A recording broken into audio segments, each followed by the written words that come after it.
आज की इस वीडियो में है वुचरेरिया बैंक्रप्टी के बारे में पढ़ेंगे। देखिए, जो वुचरेरिया बैंक्रप्टी है एक प्रकार का इंडोजेनेटिक पैरासाइट है। इंडोजेनेटिक पैरासाइट का मतलब यह किसी के बॉडी के अंतर्गत रहकर पैरासाइट के रूप में अपना काम करता है। तो आपका जो वुचरेरिया बैंक्रप्टी है एक प्रकार का यह डायजेनेटिक इंडोपैरासाइट है। डायजेनेटिक का मतलब इसमें दो प्रकार के होस्ट पाए जाएंगे, यानी कि वुचरेरिया बैंक्रप्टी जो है इसको अपनी लाइफ साइकिल कंप्लीट करने के लिए किन्हीं दो डिफरेंट होस्ट के अंतर्गत रहकर अपनी लाइफ साइकिल को कंप्लीट करना होगा। तो ये जो वुचरेरिया बैंक्रप्टी है इसे इससे जो बीमारी होती है उसे हम लोग एलिफेंटियासिस या फिर वाउचेरियासिस या फिर इसके अलावा फाइलेरियासिस भी बोलते हैं। तो एलिफेंटियासिस आप जानते भी होंगे, इसे हिंदी में हम लोग हाथी पाँव के नाम से भी जानते हैं।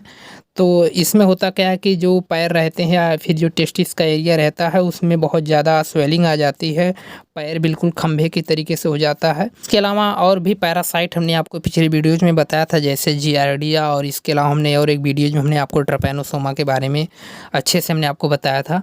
तो अगर आप ये सब वीडियोज नहीं देखे हैं तो इसका लिंक आपको वीडियो के डिस्क्रिप्शन में मिल जाएगा, या फिर आप चैनल के प्लेलिस्ट के माध्यम से भी उन्हें आप देख सकते हैं। तो आज की इस वीडियो में हम वुचरेरिया बैंक्रप्टी की पूरी लाइफ साइकिल के बारे में अच्छे से देखेंगे। तो चलिए शुरू करते हैं। जो वुचरेरिया बैंक्रप्टी है इसे हम लोग फाइलेरिया वर्म भी बोलते हैं। और इसमें अगर आप इस इमेज को देख रहे हैं तो यह आपके सामने ये मेल और फीमेल वुचरेरिया बैंक्रप्टी हैं। इसमें जो मेल रहते हैं वे साइज़ में थोड़े से छोटे होते हैं, इसके अलावा जो फीमेल होती है थोड़ी साइज़ में बड़ी रहती है। तो इस इमेज में आप देख पा रहे हैं। इसके अलावा अगर हम वुचरेरिया जो बैंक्रप्टी है अगर इसके हम सिस्टमेटिक पोजीशन की बात करें तो इसका फाइलम जो है वह नेमेटोडा, यानी कि वुचरेरिया बैंक्रप्टी जो है वह एक प्रकार का नेमेटोड्स है। क्लास इसका जो है फाजमीडिया है। इसके अलावा ऑर्डर जो फाइलिरोडिया है। इसके अलावा फैमिली जो यहाँ पर है फाइलिरिडी है। जीनस वुचरेरिया और यहाँ पर स्पीसीज जो है बैंक्रप्टी है। तो यहाँ पर कुछ टर्मिनोलॉजी है, सबसे पहले उसको हम देख लेते हैं। यहाँ पर जो कुछ टर्म ये सब दिए गए हैं, पहला इसमें है इंडोपैरासाइट। आपका जो वुचरेरिया बैंक्रप्टी है एक प्रकार का इंडोपैरासाइट निमेटोड्स है। अब ये इंडोपैरासाइट क्या होता है, यानी कि यह किसी के बॉडी के अंतर्गत रहकर अपनी लाइफ साइकिल को कंप्लीट करता है। तो यह प्रकार का इंडोपैरासाइट हो गया। यहाँ पर और भी एक टर्म यहाँ पर डायजेनेटिक है, यानी कि इसे हम बोल सकते हैं डायजेनेटिक इंडोपैरासाइट। यानी कि यह डायजेनेटिक का मतलब यह होता है कि अगर कोई एनिमल किन्हीं दो डिफरेंट होस्ट के अंतर्गत रहकर अपनी लाइफ साइकिल को कंप्लीट करता है तो उसे हम लोग डायजेनेटिक पैरासाइट बोलते हैं। तो इसमें पहला जो प्राइमरी होस्ट होता है वो मैन होता है। इसके अलावा इसमें जो सेकेंडरी होस्ट होता है वह फीमेल मॉस्किटो होता है। फीमेल मॉस्किटो का मतलब जो क्यूलेक्स मॉस्किटो होते हैं वो इसके लिए रिस्पॉन्सिबल है सेकेंडरी होस्ट के रूप में। इसके अलावा यहाँ पर एक टर्म और लिखा गया है, यहाँ पर सेक्सुअल डाइमॉर्फिज्म लिखा गया है। तो सेक्सुअल डाइमॉर्फिज्म का मतलब यह होता है कि अगर किसी भी एनिमल्स को देखकर हम बाहर से, यानी कि उसकी एक्सटर्नल मॉर्फोलॉजी के देखकर, यानी कि बाहर से देखकर हमें यह पता चल जाए कि यह मेल है या फीमेल है, यानी कि अगर बाहर से देखने में मेल और फीमेल में अंतर को पहचाना जा सके तो उसे हम लोग सेक्सुअल डाइमॉर्फिज्म बोलते हैं। बात करें इसके लार्वा की तो यहाँ पर लार्वा आप देख रहे हैं माइक्रोफाइरेलिया इसका लार्वा है। और एडल्ट जो होते हैं, एडल्ट वर्म इसके जो रहते हैं वह लिम्फ ग्लैंड्स में पाए जाते हैं। कि जो वुचरेरिया बैंक्रप्टी होते हैं या ह्यूमन के लिम्फ में पाए जाते हैं। अब लिम्फ क्या होता है, लिम्फ जो रहते हैं वह स्किन के बिल्कुल नीचे की लेयर्स होती है, उसमें कुछ फ्लूइड के तरीके से भरा रहता है। तो इन्हीं लिम्फ्स में जो रहते हैं वुचरेरिया बैंक्रप्टी वहाँ पर ये पाए जाते हैं। अगर इसके कुछ वुचरेरिया बैंक्रप्टी के यहाँ पर कुछ डिस्क्रिप्शन की अगर यहाँ पर इसके बात करें तो वुचरेरिया बैंक्रप्टी जो है एक प्रकार का फाइलेरियल निमेटोड्स है। और इसकी वजह से एक प्रकार की डिजीज होती है जिसे हम लोग वाउचेरियासिस या फिर फाइलेरियासिस बोलते हैं, और इसे एलिफेंटियासिस के नाम से भी जाना जाता है। इसमें होता क्या है कि जो लिम्फ ग्लैंड रहती है, यानी कि जो ह्यूमन की लिम्फ ग्लैंड रहती है वहीं पर ये सब जो ये सब फाइलेरियल वर्म है, यानी कि जो हमारे माइक्रोफाइलेरिया हैं ये सब वहीं पर जाकर इकट्ठा होने लगते हैं और इकट्ठा होकर वहाँ पर सेल की डैमेज करते हैं और वहाँ पर एक्स्ट्रा ग्रोथ होने लगती है। तो ये डिजीज जो रहती है बहुत ज़्यादा खतरनाक है, बहुत भद्दी दिखती है। अगर हम इस वुचरेरिया बैंक्रप्टी के जियोग्राफिकल डिस्ट्रीब्यूशन की बात करें, these are found large confined to the tropical and subtropical countries of the world, यानी कि यह ट्रॉपिकल और सब ट्रॉपिकल एरियाज में कंट्री में यह पाया जाता है, जैसे India, China, Japan, Pacific island, West and Central Africa. इसके अलावा जो यूरोप है, यूरोप में इसका इन्फेक्शन नहीं देखा गया, यानी कि जो यूरोप है यूरोप पर यूरोप में यूचेरिया बैंक्रॉप्टी जो है वहाँ पर इनका इन्फेक्शन नहीं होता। इसके अलावा अगर हम वोचेरिया बैंक्रॉप्टी के मॉर्फोलॉजी और स्ट्रक्चर की बात करें तो आप देख रहे हैं वोचेरिया जो बैंक्रॉप्टी है, यहाँ पर एडल्ट वर्म जो रहते हैं वह ट्रांसपेरेंट रहते हैं, हेयर लाइक होते हैं, यानी कि बाल की तरीके से होते हैं, और ये सेक्सुअल डायमॉर्फिज्म को शो करते हैं। अब ये सेक्सुअल डायमॉर्फिज्म में होता क्या है, तो हमने आपको बता दिया कि अगर किसी एनिमल को बाहर से देखने पर मेल और फीमेल को पहचाना जा सके, यानी कि अगर कोई ऐसा एनिमल्स है जिसको आप बाहर से देखकर उसकी एक्सटर्नल मॉर्फोलॉजी को देखकर आप समझ जाए कि यह मेल है मेंबर है या फिर फीमेल मेंबर है, तो इस तरीके का जो यहाँ पर टर्म होता है उसे हम लोग यहाँ पर सेक्सुअल डायमॉर्फिज्म बोलते हैं। तो यहाँ पर बाहर यानी कि बाहर से देखने पर यह पता चल जाएगा कि ये मेल वाउचेरिया बैंक्रॉप्टी है, ये फीमेल है। तो ये जो रहते हैं ये सेक्सुअल डायमॉर्फिज्म को शो करते हैं। इसके अलावा जो इसमें मेल मेंबर रहते हैं, मेल वर्म जो रहते हैं वह 2.5 to 4 सेंटीमीटर के होते हैं। इसके अलावा जो फीमेल होती हैं, फीमेल 8 to 10 सेंटीमीटर लॉन्ग होती है। इसके अलावा इसमें जो मेल रहते हैं, मेल की जो पूँछ रहती है यानी कि टेल इनकी जो रहती है पीछे से घूमी रहती है, यानी कि टेल जो रहती है कर्व रहती है, मुड़ी रहती है। इसके अलावा जो फीमेल होती हैं, female with narrow and pointed tail, जो फीमेल जो रहती है उसकी पॉइंटेड टेल रहती है जो कि नैरो रहती है। तो ये सब उसके स्ट्रक्चर हैं वाउचेरिया बैंक्रॉप्टी के। ये सब यानी कि इसके जियोग्राफिकल डिस्ट्रीब्यूशन क्या है और इसके अलावा मॉर्फोलॉजी और स्ट्रक्चर क्या है, इन सब चीज़ों के बारे में हमने आपको अभी बता दिया। इसके बाद हम देखते हैं लाइफ साइकिल ऑफ वोचेरिया बैंक्रॉप्टी, जो कि बिल्कुल हम शार्ट में आपको इसको बता रहे हैं। तो आप जानिए कि जो लाइफ साइकिल है वोचेरिया बैंक्रॉप्टी की, इसमें पहला पॉइंट यह है कि ये डाइजेनेटिक होते हैं, डाइजेनेटिक इंडो पैरासाइट है। अब इसमें होता क्या है कि जो प्राइमरी होस्ट रहते हैं वह मैन रहता है, इसके अलावा जो सेकेंडरी होस्ट रहता है वह फीमेल क्यूलेक्स मॉस्किटो होता है। अब जो डाइजेनेटिक होस्ट है, तो डाइजेनेटिक का मतलब है कि ये दो डिफरेंट टाइप्स के होस्ट में कंप्लीट होगा। पहला जो होगा वो मैन होगा, इसके अलावा जो सेकेंडरी होस्ट इसका रहेगा वो क्यूलेक्स मॉस्किटो रहेगा। यहाँ पर जो मेल है, male and female coiled together and copulate inside lymph, यानी कि इसमें जो मेल और फीमेल मेंबर रहेंगे, यानी कि वोचेरिया बैंक्रॉप्टी के जो मेल और फीमेल मेंबर रहते हैं या ह्यूमन के लिम्फ ग्लैंड में रहकर यहाँ पर कॉपुलेट करते हैं, यानी कि बिल्कुल कुंडलित क्वाइल्ड हो जाते हैं, कुंडलित अवस्था में होकर एक दूसरे से ये कॉपुलेट करते हैं। और इसके अलावा female worm is the viviparous और ओवोविविपैरस, यानी कि जो फीमेल वर्म रहती है या तो यह सीधे नवजात को जन्म देती है। विविपैरस का मतलब होता है अगर कोई एनिमल सीधे न्यू बॉर्न एनिमल्स को जन्म देता है तो वह विविपैरस कहलाता है। इसके अलावा जो ओविविपैरस होता है उसमें एग्स निकलते हैं, एग्स रहते हैं बाहर वो एग्स हैश आउट होकर उसमें से जो एनिमल्स रहते हैं निकलते हैं, तो उसे ओवोविविपैरस बोलते हैं। विविपैरस का मतलब अगर कोई सीधे नवजात को जन्म देता है तो उसे हम लोग विविपैरस बोलते हैं। और वहीं पर जो ओवोविविपैरस होते हैं वे एग देते हैं, एग के जर्मिनेशन के बाद फिर वहाँ से जो एनिमल्स रहते हैं वो निकलते हैं। तो ये जो वोचेरिया बैंक्रॉप्टी है या तो ये विविपैरस होता है या फिर ओविविपैरस होता है, यानी कि या तो इसमें या डायरेक्ट न्यूबॉर्न एनिमल को जन्म देता है या फिर या इनमें से एक देता है, एक से फिर यहाँ पर वोचेरिया बैंक्रॉप्टी निकलते हैं। And produce large number of larva called microfilariae. तो ये जो रहते हैं इनके जर्मिनेशन के बाद यहाँ पर बहुत सारे ढेर मात्रा में यहाँ पर माइक्रोफाइलेरिया लार्वा जो रहते हैं वो निकलते हैं। और इसमें जो वोचेरिया बैंक्रॉप्टी के यही लार्वा जो रहते हैं ये लिम्फ में बहते रहते हैं, यानी कि आगे चलते रहते हैं। तो इसमें जो लार्वल डेवलपमेंट होता है उसके बारे में हम देखते हैं पहले। तो लार्वल डेवलपमेंट इन मैन में जो लार्वा का डेवलपमेंट होता है वो किस तरीके से होता है।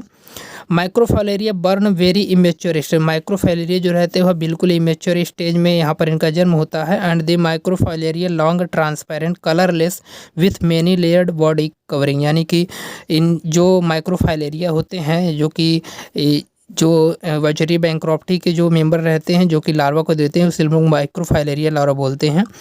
तो जो माइक्रोफाइलेरिया लार्वा रहते हैं वो बिल्कुल ट्रांसपेरेंट रहते हैं, यानी कि इनमें कोई कलर नहीं रहता। With many layered of body covering, और उनके बॉडी में बहुत सारी कवरिंग पाई जाती है। माइक्रोफायरेलिक सो ड्यूरनल पीरियोडिसिटी। अब देखिए एक नई टर्मिनोलॉजी यहाँ पर है, ड्यूरनल पीरियोडिसिटी। ड्यूरनल पीरियोडिसिटी का मतलब यह होता है कि अगर कोई मेंबर, कोई एनिमल किसी एक निश्चित समय में किसी दूसरे ऑर्गन में रह रहा है और किसी एक निश्चित समय में वहाँ से मूव कर कर किसी और बॉडी के और किसी पार्ट में जाकर रह रहा है, तो इसे हम लोग डियूरनल पीरियोडिसिटी बोलते हैं।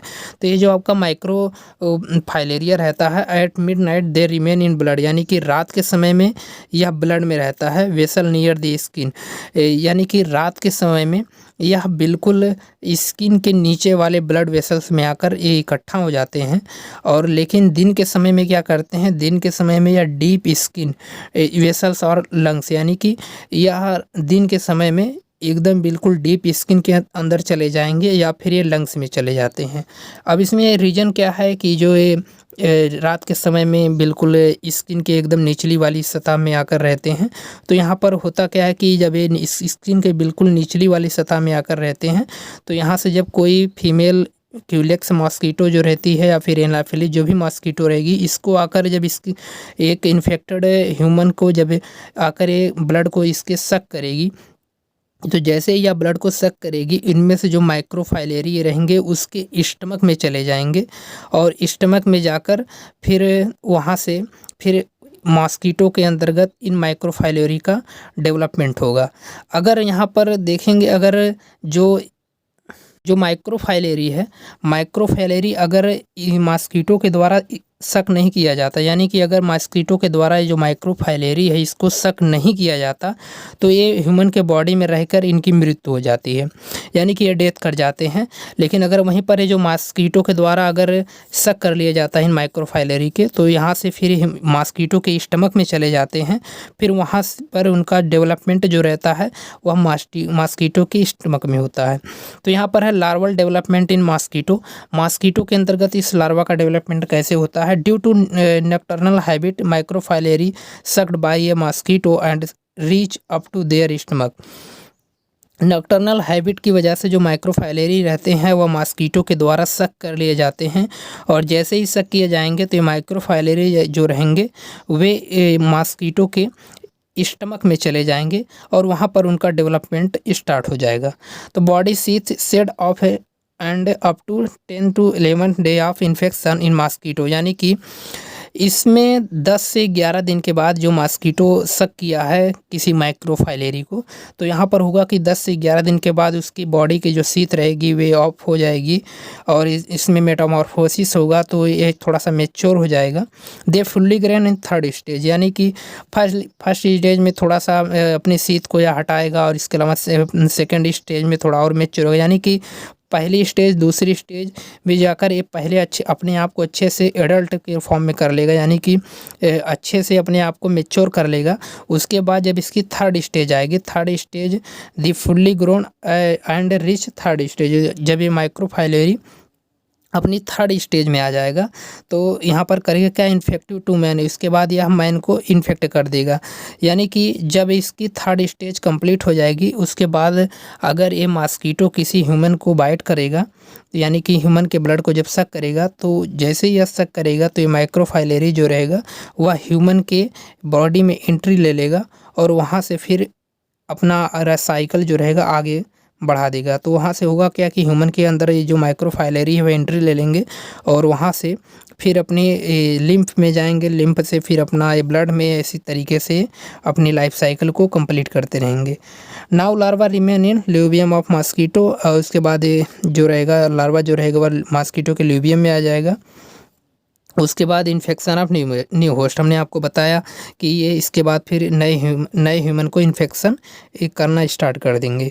बाद में यहाँ पर और भी चीज़ जैसे हैं, when mosquito bite a man they enter into lymphatic system and grow it adult with 5 to 18 month, यानी कि 5 से लगभग 18 महीनों के बीच में इनका ये जो सिम्टम्स रहेगा वह एडल्ट्स में देखने को मिलेगा। यानी कि एज ए बहुत बार ऐसा भी देखा गया है कि ये बहुत समय तक ह्यूमन के बॉडी में रहते हैं और उसके बाद ये इन्फेक्शन शुरू करते हैं। और एक इंटरेस्टिंग चीज़ यह भी है कि अगर किसी को फाइलेरियासिस या फिर जो एलिफेंटियासिस है, एक बार जिसको हो गया तो इसका ट्रीटमेंट पूरी तरीके से नहीं किया जा सकता, इसकी भी तक कोई दवा भी नहीं है। इसके बाद अगर हम वोचेरेरिया बैंक्रॉप्टाई की लाइफ साइकिल को और क्लियर करना चाहें तो यहाँ पर है वोचेरेरिया बैंक्रॉप्टाई की लाइफ साइकिल। यहाँ पर है mosquito to takes a blood meal, यानी कि जब कोई इन्फेक्टेड मॉस्किटो ह्यूमन के ब्लड को सक करता है तो वहाँ पर जो माइक्रो फाइलेरिया रहते हैं वह ह्यूमन के बॉडी में एंट्री ले लेते हैं। उसके बाद इसमें होता क्या कि जो माइक्रो फाइलेरिया जो रहते हैं उसमें मेल और फीमेल जो रहते हैं वह लिम्फ में चले जाते हैं। Adult produce sheathed microfilariae that migrate into lymph and blood channels, और ब्लड चैनल और लिम्फ के माध्यम से बॉडी में एंट्री करते हैं।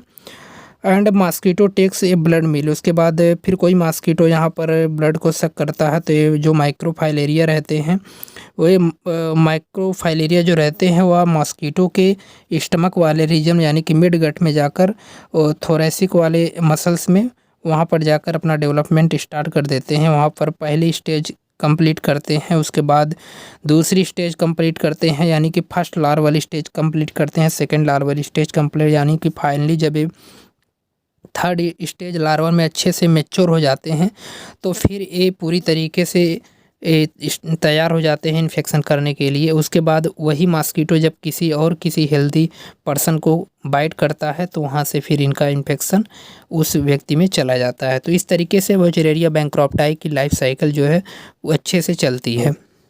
इसकी लाइफ साइकिल को हम आपको एक इमेज के माध्यम से आपको समझा दे रहे हैं। यहाँ पर आप देख रहे हैं इस इमेज में ये डिफरेंट स्टेज फाइलेरियासिस की, यानी कि जो वाउचेरिया के द्वारा जो डिजीज काज की जाती है जैसे फाइलेरियासिस या एलिफेंटियासिस बोलते हैं, उसमें जो इसके डिफरेंट स्टेज हैं इसके बारे में यहाँ पर इस इमेज में दिखाया गया है।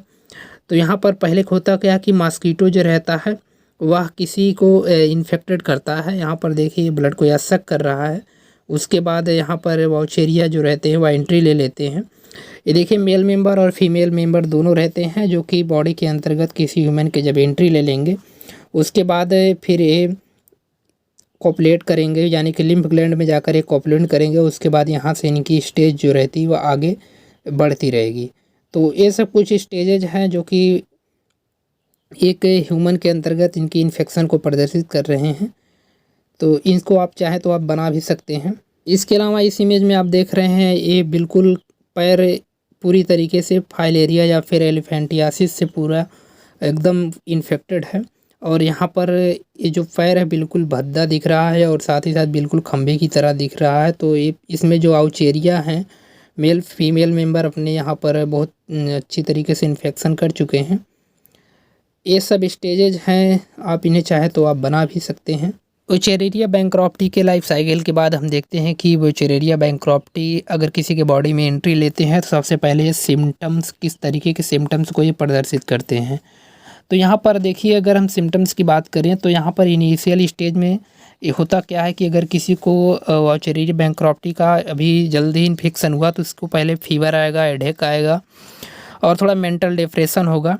लेकिन ये सब जो सिम्टम्स है अदर भी जो बीमारियां उनके भी सिम्टम्स है, लेकिन जो इनिशियल स्टेज में इसी तरीके के सिम्टम्स आते हैं। अगर किसी को हैवी इन्फेक्शन होता है तो इसमें होता क्या है lymph vessel and gland blocked, जो यानी कि होता क्या है कि जो ये वोचेरेरिया बैंक्रॉप्टी होते हैं यानी कि जो माइक्रोफाइलेरिया हैं ये करते क्या है कि पूरी तरीके से लिम्फ ग्लैंड्स रहती है, यानी कि जहाँ पर हमारे जो लिम्फ ग्लैंड्स हैं इसको पूरी तरीके से ब्लॉक कर देते हैं। इसमें होता क्या है कि अपनी संख्या को तेज़ी से बढ़ाते हैं और होता क्या है कि इतनी ज़्यादा संख्या हो जाती है कि कुछ माइक्रोफाइलेरिया जो रहते हैं उनकी डेथ भी होने लगती है। तो उनकी कुछ डेड बॉडी भी उससे ब्लड जो लिम्फेटिक ग्लैंड यानी कि जो लिम्फ ग्लैंड रहती है उसमें पड़ी रहती है, यानी कि कुछ डेड बॉडी भी इसमें पड़ी रहेगी और साथ ही साथ नए जो माइक्रोफाइलेरिया जन्म लेंगे उनकी भी संख्या बढ़ती रहेगी। और इससे हुआ क्या कि पूरी तरीके से हमारी जो लिम्फ वेसल है पूरी तरीके से ब्लॉक हो जाएगी। होता क्या कि इसमें जो मॉस्किटो रहते हैं, अब कितनी बार मॉस्किटो काटेंगे तो इनकी संख्या बहुत ज़्यादा हो जाएगी, और इससे होगा क्या कि इनकी जो हमारी जो ब्लड वेसल्स हैं यानी कि जो लिम्फ वेसल्स हैं पूरी तरीके से ब्लॉक हो जाएगी, और फिर इन्फेक्शन जो रहेगा हाईली हो जाएगा और रिजल्ट इन हैवी स्वेलिंग, उसके बाद फिर बहुत ज़्यादा सूजन आ जाएगी। और भी सिम्टम्स यहाँ पर जैसे हैं enlarge tumour like organ condition, यानी कि जिस ऑर्गन में इस वुचेरेरिया बैंक्रॉप्टी का इन्फेक्शन हुआ रहता है उसका कंडीशन बहुत ख़राब हो जाता है, यानी कि वह एलिफेंटियासिस हो जाती है, जिसे हिंदी में हाथी पाँव बोलते हैं। होता क्या कि अगर किसी के पैर में इसका इन्फेक्शन हुआ तो बिल्कुल भद्दा दिखता है, बिल्कुल खंबे की तरीके से दिखता है और एक अगली फॉर्म में दिखता है। फीट हैंड में भी इसका इन्फेक्शन हो सकता है। इसके अलावा स्क्रॉटम वाले एरिया यानी कि टेस्टिस का एरिया जो रहता है वहाँ पर भी इनका इन्फेक्शन हो सकता है। फाइनली अगर इसके हम कोई चीज़ ट्रीटमेंट की बात करें, यानी कि अगर हम जो वुचेरेरिया बैंक्रॉप्टी है अगर इसके कुछ ट्रीटमेंट की बात करें तो इसका अभी तक कोई इन्फेक्टिव ट्रीटमेंट उपलब्ध नहीं है। फिर भी हेट्रोजॉन और कंपाउंड ऑफ आर्सेनिक और एंटीमनी इन सब चीज़ों का यूज करके कुछ इसे अर्ली स्टेज में इसका ट्रीटमेंट किया जा सकता है। तो आज की इस वीडियो में हमने जो वुचेरेरिया बैंक्रॉप्टी है इसके बारे में हमने आपको अच्छे से बताया कि बिल्कुल एक अच्छा डिस्क्रिप्शन दिया। तो अगर आपको यह वीडियो इन्फॉर्मेटिव लगी हो तो आप वीडियोज़ को लाइक ज़रूर करें और दोस्तों के साथ शेयर करना ना भूलें।